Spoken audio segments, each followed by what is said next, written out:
listen while the makers of Rexall drug products and 10,000 independent Rexall family druggists bring you Dick Powell as Richard Diamond, private detective.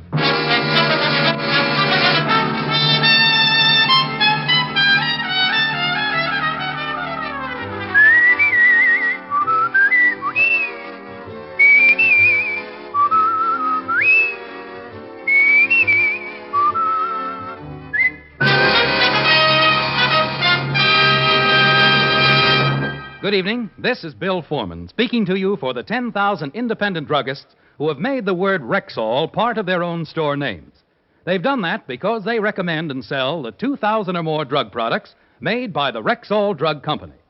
This evening, we want to call your particular attention to Rexall's sensational two-page ad in this week's issues of Life, Look, Collier's, the Saturday Evening Post, and in the Farm Journal. One page of this important two-page spread announces 10 great new products from the world-famous Rexall Laboratories. The other page features 10 bedrock bargains available at Rexall drugstores all during the month of June. For new and better health aids, for bigger and more useful bargains, be sure to check Rexall's eye-opening two-page ad in this coming week's issues of Life, Look, Collier's, the Saturday Evening Post, and in the Farm Journal. Good health to all from Rexall.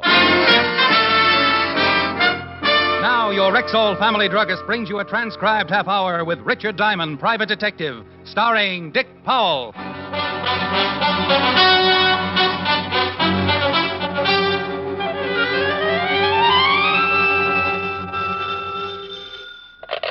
Diamond Detective Agency? I was curious. I tasted it.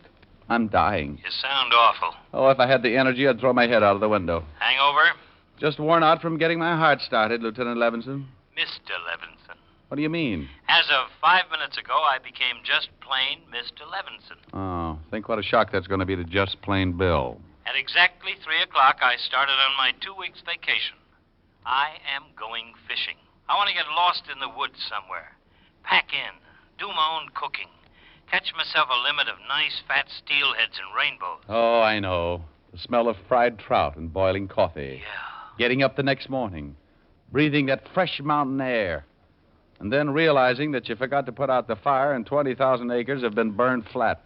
Yeah. That was pretty mean. I'll go on. Get next to nature. Too bad you have to stay in town and work. I hope you get scurvy. Bye, Blue Eyes. No. Mr. Diamond? Yeah. My name is Holland, Mr. Diamond. Arthur Holland. Well, sit down, Mr. Holland. What can I do for you? First, come over to this window. Any particular reason, or do you plan on an accidental suicide? There should be a man standing across the street. He's been following me. Oh? What does this man look like? Crew cut, short, fat, wearing a black leather jacket. There he is. In front of the cigar store? Yes. Who is he? I have no idea. I've never seen him before. Know why he might be following you? No. How long has he been following you? Since this morning. Oh, okay. What did you come to see me for? My brother's name is William B. Holland. A long time ago, he left the family and started out to see the world. Started working his way from place to place. Although William has been gone for nearly 10 years, not once in those 10 years have I failed to receive a weekly letter. But he hasn't written lately. Not for a month. Where was the last place he wrote you from? San Borja, Bolivia. Never heard of it. It's a small city in the interior. Now, while in La Paz, he wrote me that he'd met a man named Louis Frober. This Frober was from San Borja and, according to Will, practically ran the place. Now, Will said he was going to visit him, and in his last 2 letters, he talked much of Frober and his hospitality, but said that something was wrong in this town of San Borja. Didn't say what it was? Didn't know. Then his letters stopped. Yes. Mm-hmm. And you wanted me to find out why they stopped, if anything's happened to your brother. Mr. Diamond, I'm quite wealthy, and I will pay you handsomely to take the job. Besides, it might turn into a nice vacation. South America is supposed to be wonderful this time of year. Vacation? Possibly. Well, Mr. Holland, I'll take the job on 2 conditions. What are they? Well, first, my fee, $100 a day in expenses. Accepted. Thank you. Second, that you purchase 2 tickets for San Borja, Bolivia. 2 tickets? Well, I'd like to take my assistant along. Bolivia is new territory for me, and it might be dangerous. I checked on you quite thoroughly, and I didn't find that you worked with an assistant. Well, only on the cases that take me out of town. He's a worldly man. He could find a trout in the Sahara. Lots of experience. 15 years with the police department. All right. What's his name? Walter Q. Levinson. The Q is for Quincy. But don't tell him I mentioned it. Well, that's how it works. Man comes in, wants me to find his brother. Last seen in South America. Walt Levinson was looking for a vacation spot, and I was looking for someone to talk to on my way to San Borja. Result? One phone call to Fatty Levinson. Bolivia? Oh, but you'll love it, Walt. Trout as big as sharks. Where did you get 2 tickets to Bolivia? Well, to tell you the truth, Fatty, I'm going down on a little job. See you when you get back. Bye. Now, wait a minute. Wait a minute, you ingrate. I've just got to find a missing brother. After that, we can relax and have ourselves a time. Oh, think of it. South America.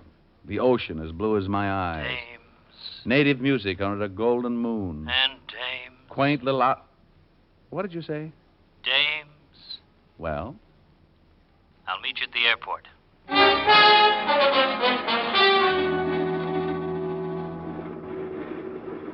Pan American Grace Clipper, Flight 109 from Miami, Guatemala City, Panama, Lima, Arequipa, and La Paz, boarding at Gate 7, all aboard.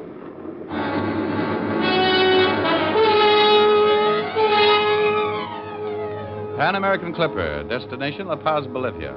And enough horsepower to get us there in a snappy 14 hours. The lights of Manhattan dropping away as we turn on the first leg of our pattern, heading up for 16,000, looking down and wondering about a man in a leather jacket and a crew cut, looking down as the lights begin to melt into a heavy cold front.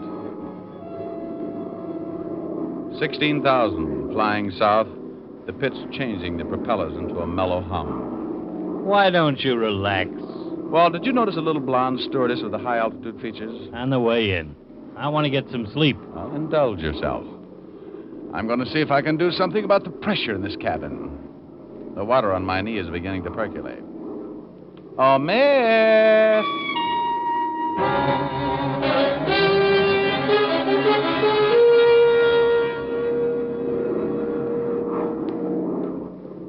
Hey, Fatty, wake up. Huh? Oh. You had yourself quite asleep. Yep. Where are we? Well, another hour, we're in Miami. How'd you make out with Miss Hummingbird? Been with Pan American 3 years, 60,000 miles, over 2,000 hours. Name's Rogers, Gene Rogers, Baltimore. How'd you make out? Oh, shut up.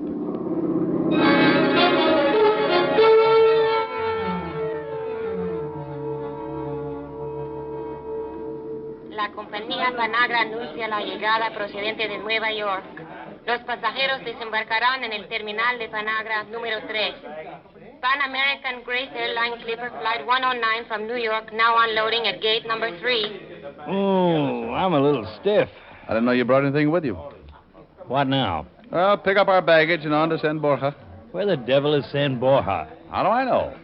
Let's go find out. And we did. San Borja, according to the information desk, was some 200 kilometers into the interior. 10,000 feet above sea level, high on a plateau. And the only way there? Oh, this is swell. Dandy vacation, but what happens when my liver comes loose? Well, relax, Walt. Only 160 kilometers to go. Considering where we are, these roads are pretty good. We'll never make it. I'll lay 8 to 5. We end up riding side saddle on a bilious llama. Hey, driver. Si, senor? Why no airfield in San Borja? Oh, there is one there. But it is what you call the emergency. It is hard for a plane to land. Something to do with the wind. It's a plateau, isn't it? Si, senor. We got to climb 5,000 feet yet. Sounds like an ambitious chiropodist. 10 o'clock and the morning sun getting hotter. The old Ford straining up the grade like an antique teapot. 11 o'clock and the temperature crowding 120. I want to go home. Oh, we got to stop and let her cool off. Blue ocean and tropical music. Ha! Oh. How much farther, driver? Oh, about 20 kilometers, senor. I'm going to put some water from the canteen in the radiator. Hey, Walt, let's stretch our legs, huh? Okay. Oh, lousy humidity. Oh, she sure was empty. He means his head. Duck, Walt. On the car. You okay? Yeah. I think they're behind that hill. Go out this side and try to circle them. Keep them covered. Right. Keep your head down. Gee, I'm glad you thought of that. Walt covered me, and I crawled out behind the car and took off for a bunch of trees. They didn't spot me until I'd circled them and was almost on top of them. 2 men with rifles lying behind a small hill. One of them turned and spotted me moving in. Walt? Yeah? Okay? Okay. You all in one piece? Yeah. How about you? Fine. 2 of them, huh? Bandits, I guess. You got them both. Wonder what they're after. Our hides. Came close to getting them, too. The unexpected. 2 men with rifles hiding behind a hill. If I hadn't gotten them, they'd have gotten us. We picked them up, dragged them over to the car, and I kept asking myself, why? Why 2 men behind a hill with rifles? Bandits? Maybe. Assassins paid to wait there and kill us? If that was the answer, who told them we were coming? The man in the leather jacket back in New York? Maybe. Dumped them in the car? Yeah. The driver's had it. Slug got him in the chest. I'll dump him in, too. Let's get to San Borja and get some answers. And if you say anything about a vacation, I'll sing all the way up the hill.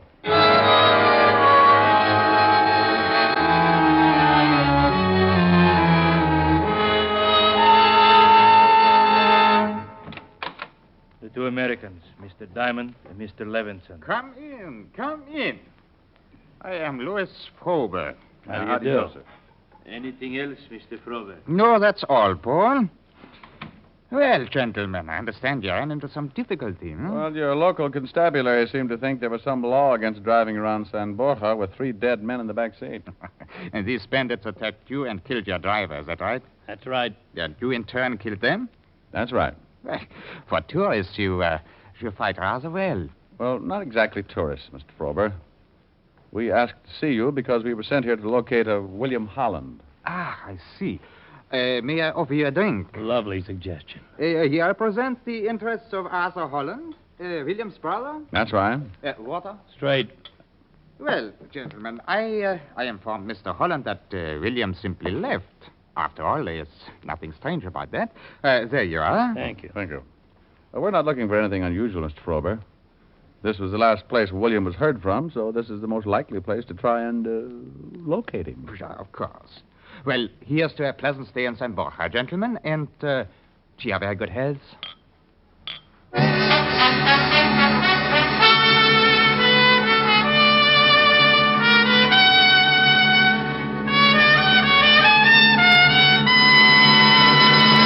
Next week's issues of Life, Look, Collier's, the Saturday Evening Post, and the Farm Journal carry one of the most important Rexall advertisements ever published.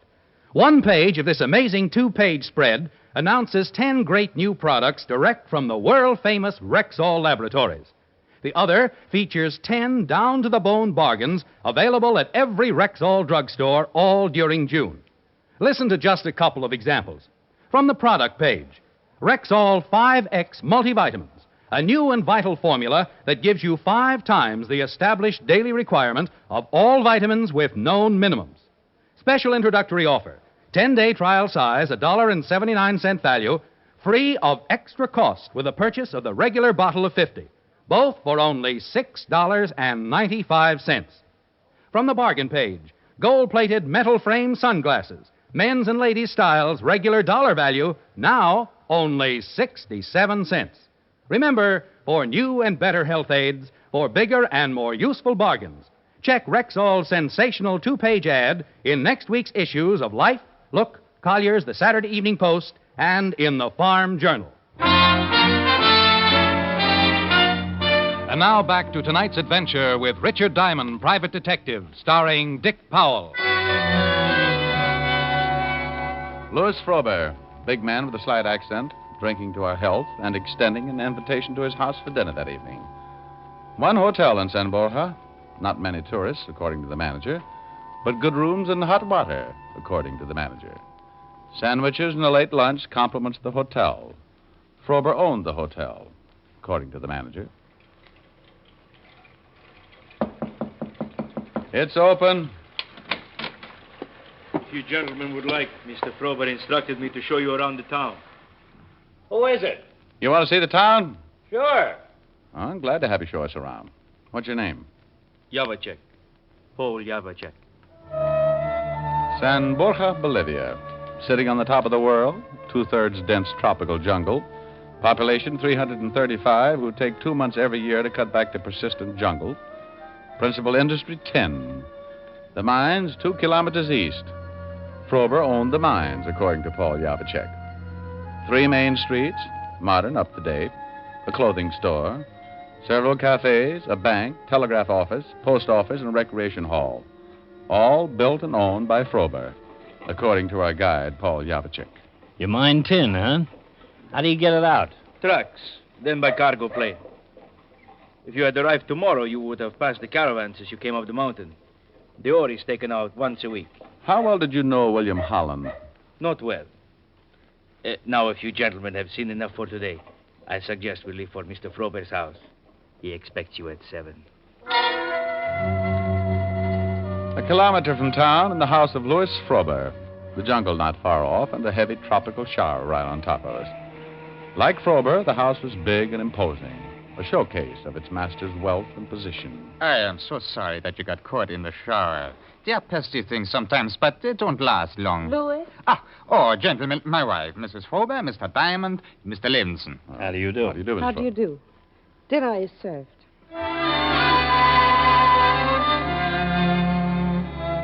Dinner. The long, paneled dining room illuminated by a dozen candles. Music floating in from a hidden speaker. The food, something to make the Waldorf chef quietly fold his tent. And the conversation? Do you plan to stay in San Borja long, Mr. Diamond? It was hard to say, Mrs. Frober. It's a wonderful soup. Mr. Diamond and Mr. Levinson have been sent here to try and locate William Holland. Oh? The soup is my own recipe, Mr. Diamond. Made from barley grown right here in San Borja.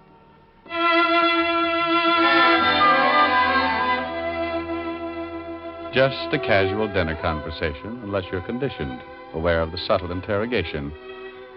The end of a pleasant and filling meal. Armagnac in the den, and more talk about health, wealth, and the weather. And more interrogation. 10 o'clock. Well, I am afraid you'll have to excuse me now, gentlemen. I have to be up at 6 o'clock, and I have a hard day ahead of me. The conventional goodbyes and exaggerated compliments on a wonderful evening, then back to the hotel. All in all, a very interesting evening, according to Fatty Levinson. Our charming hostess slipped me a note as we left. Why, Walt. I must talk with you. My husband will be leaving the house shortly before midnight. Meet me in the garden at 12. Why, Walt. It's addressed to you. Why, Ricky. A 11:45? Then out the back of the hotel, because in San Borja, everyone works for Louis Frober. Heading for Frober's house. Walt 50 yards behind, because in San Borja, a note asking you to meet the wife of Louis Frober might easily be a trap. Maybe William Holland had received just such a note. 12 o'clock and Mrs. Frober moving through the moonlight in the garden south of the house. Walt behind a tree, ready for anything. I'm so glad you came, Mr. Diamond. Where's Mr. Levinson? Well, he stayed behind. Why did you want to see me, Mrs. Frober? It is about William Holland and my husband. Where is your husband, Miss Frober? He left with Paul for the mines. From what I could find out, he's going to meet someone. Someone of great importance. Oh. What about William Holland? I am sure he has been killed. And I am sure my husband had him killed. Go on. We first met William in La Paz. He was likable, easy to talk to. I had been married for 2 years, and it was my first trip away from San Borja. I liked William. You know anyone in New York? Blonde, short-cut hair, plump face, might like to wear leather jackets? No. Well, go on with your story. A year after I married Louis Frober, I began to suspect something wrong with his activities here in San Borja. The men who came to see him on business. Strange men. Foreigners to South America. long nights of business meetings and trips to the mines. When William finally came here, I told him of my suspicions. And one night he informed me he was going to the mines to investigate. I never heard from him again. You think it had something to do with your husband? Right after that, I overheard a phone conversation by my husband. He was talking to someone he called the director. The director? Yes. My husband said that William had found his way into the mines and had been eliminated. I see. You've only known your husband for 2 years. 2 years and a half. I met him in Rio while he was down on one of his business trips. I married him 6 months later and came to San Borja to live. Would you like to know where I met my husband, Mr. Diamond? If you think it's necessary. With what I've come to believe, I feel that it is most necessary. I met him at a party given by the Russian embassy.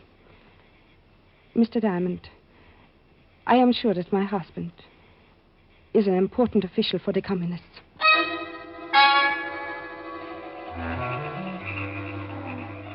Along the road east of the Frober mines, no lights, just the moon. The sounds of the jungle raising the hair on the back of my neck. A kilometer from the mines, and the dull glow in the sky pointing the way. Frober's generators and manpower working late. The kilometer passed, and the tenseness in the middle of my stomach took on cramp-like proportions. We climbed a hill for a better look.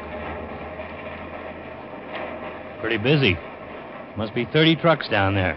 I'm getting them loaded for the trip down the hill. Hey, listen to that. Well, I'll be darned. Is that what I think it is? The fields in San Borja make it tough for a plane, but for a helicopter, that's another thing.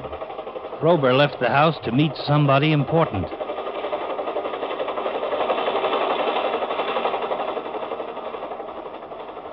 Anybody who comes into San Borja in a helicopter at night is a pretty good bet to be important. Our dead driver said there was an emergency field. Well, it's landing on the other side of the mines. Must be close. You want to take a look? Well, not too many men around those trucks. Before we go looking for that copter, I want to see if it's really 10 Mr. Frober's taking out of that mine. Down the hill, Walt 20 yards behind in case of trouble. Picking our way through the brush, trying not to sound like a landslide. A long road running away from the mines toward San Borja. The line of trucks, the first dozen or so loaded and ready, their backs piled high with sacks. A short sprint, and I was boosting myself up on the back of the first truck, digging into one of the sacks, feeling the heavy chunks of ore, then down off the truck with the ore in my hand. You're up late, Mr. Diamond. Paul Yavicek, Frober's right-hand boy, standing in the darkness, his gun pointed right at my stomach. Mr. Frober will be happy to know of your interest in these mines. Start walking up the road toward the main gate. Stay ahead of me. Keep your hands in sight. Tell me something, Yavicek. How do you get 10 out of pitch blend? I suggest you ask Mr. Frober. He's at the mines? He will be. Drop it, Yavicek. Thanks, Walt, thanks. You all right?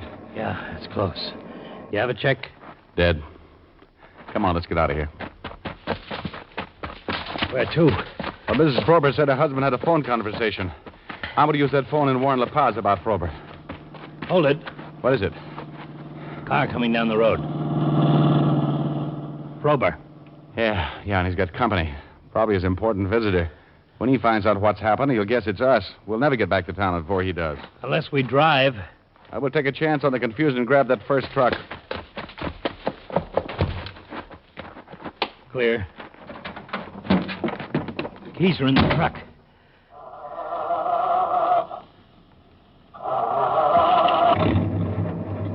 We must live right. Yeah, but for how long?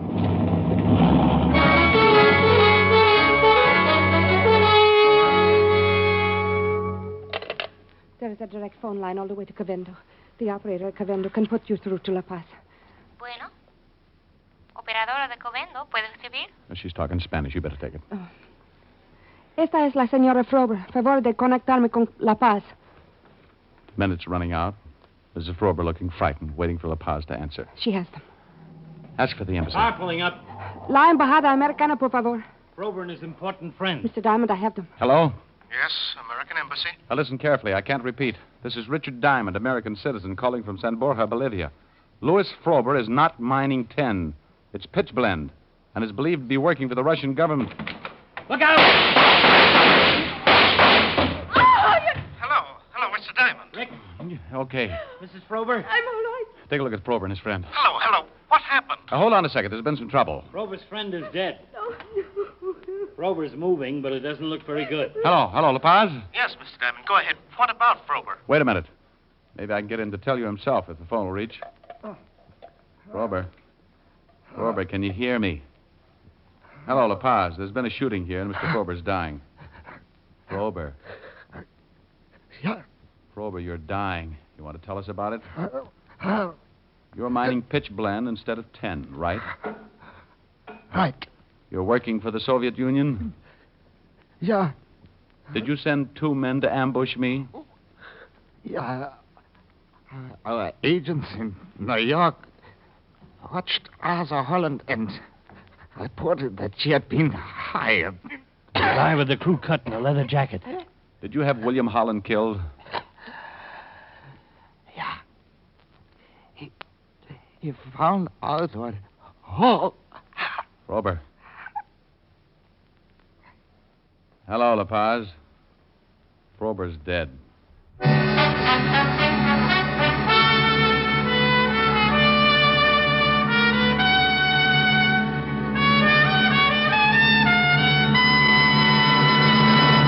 This time of year, no woman wants to spend endless hours caring for her skin and makeup. Since you want the finest beauty care in the least time and with no nonsense about it, why not try the new Ann Delafield Cosmetics? Designed expressly for the busy modern woman, they give you the most for your cosmetic dollar and save time as well. There are no endless bottles and jars, no endless creams for different corners of your face and neck. Just one fine cream, the Ann Delafield All-Purpose Deep Cream. A day cream, cleansing cream, night cream. All creams in one. There are vitamins, too, for true beauty from within, and other lovely makeup aids tailor-made for you. Look for the fine Ann Delafield Cosmetics at Rexall drugstores everywhere. Good health to all from Rexall.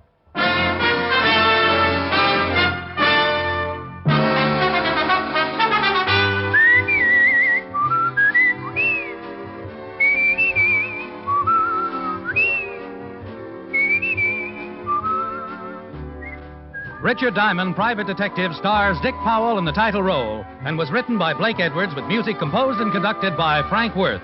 Dick Powell directed the RKO production Split Second, which is now in release, and his latest film appearance was in the Metro Goldwyn Mayer award-winning The Bad and the Beautiful. Heard in tonight's cast were Arthur Q. Bryan, Wilms Herbert, Ben Wright, Jack Crucian, Virginia Gregg, Don Diamond, and Lillian Bayef. Richard Diamond, Private Detective, is transcribed in Hollywood by Jaime Del Valle.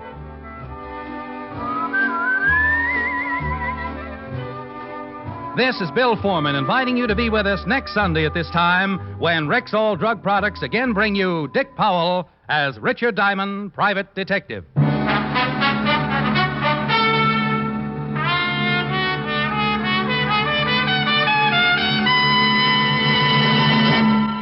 Remember, for new and better health aids, for bigger and more useful bargains, check Rexall's sensational 2-page ad in next week's issues of Life, Look, Collier's, the Saturday Evening Post, and in the Farm Journal. You can know better health. You can save money.